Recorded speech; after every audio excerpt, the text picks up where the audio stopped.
Welcome to another Baka commentary video. In this one, it will be mainly a PS5 video.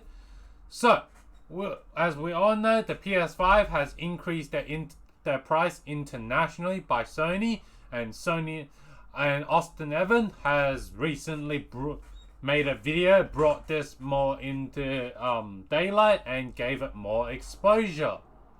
If you want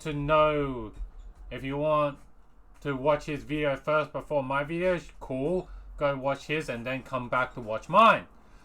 However, let me give you my point of view as a bit more technical understanding of it, and I may tell you the reason why, why Sony has done this with the PS5. So, for those people that don't know, they launched PS5 in 2020, I think, 2021 and 2022.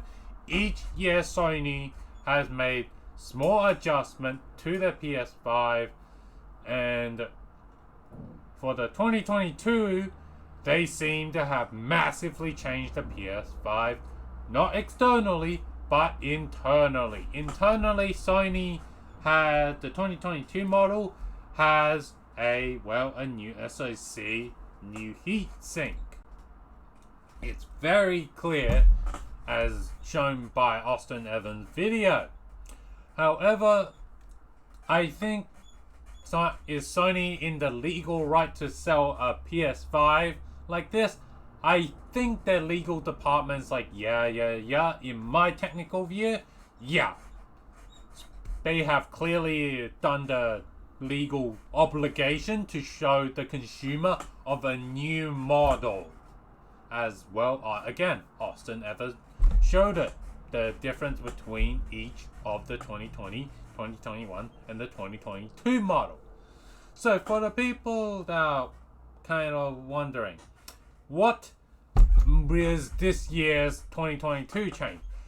Sony, for this year 2022 model, they have updated the PS5 SoC from the old 7nm process or the factory production line into now the new 6nm production line. And the people that Sony has contracted out to make these SoC manufacturing, TSMC, they publicly said their 6nm and the 7nm foundry and the production line is compatible. However, they did have hashtags, they did have some asterisks, which I think the asterisks has affected the pricing of in the PS5 internationally and not the US market. So for the people that want to know what's the hashes, TSMC is like, we can guarantee this compatibility, but however, for best practices, you should have engineers, designers check that the 6nm version is, does the same thing as is compatible, and we can actually make it, and it's actually not a change in the 7nm. So Sony had to pay an engineering team to check that process, to be like, yeah, it works on the new factory line. It's like, and as well as Sony has changed the cooler, and with their manufacturing of the new 6nm PS5, Sony's like, hey, the old 7nm PS5 cooler, it's no longer good, even though we redesigned it last year. Yeah, we gonna need to redesign a new cooler again. Hence, again, more cost to Sony. Sony's like, well, we spent 3 years changing coolers, and now our 3rd year, we have a new SoC design and new validation. Yeah, I think it's time to check how profitable we are. Remember, these companies ultimately are a profit-driven company. They do have to make money in one way or another. Sony, they don't really need to make money with their, PlayStation 5 sale, and they can sell it at cost. And since you can only buy Sony PS games to work on the PlayStation, they get back the money. So that's how Sony is making back their money. However, Sony must have been like, oh no, this 2022 change, we can't just get our money back with just game sales, game kickback sale. We have to raise the the retail price internationally. So, and be like, yeah, and Sony's like, accounting department's like, oh no. For the US market, we can keep it at the original price because we can still likely sell it at cost. But however, if you're in the market outside the US, it is fine. So, what may have caused this increase in prices? Well, firstly, on the technical side, again, engineering team had to go re-engineer. For those people who don't know, these things can go into thousands, 10,000s, hundreds of thousands, millions. I think we're likely looking at like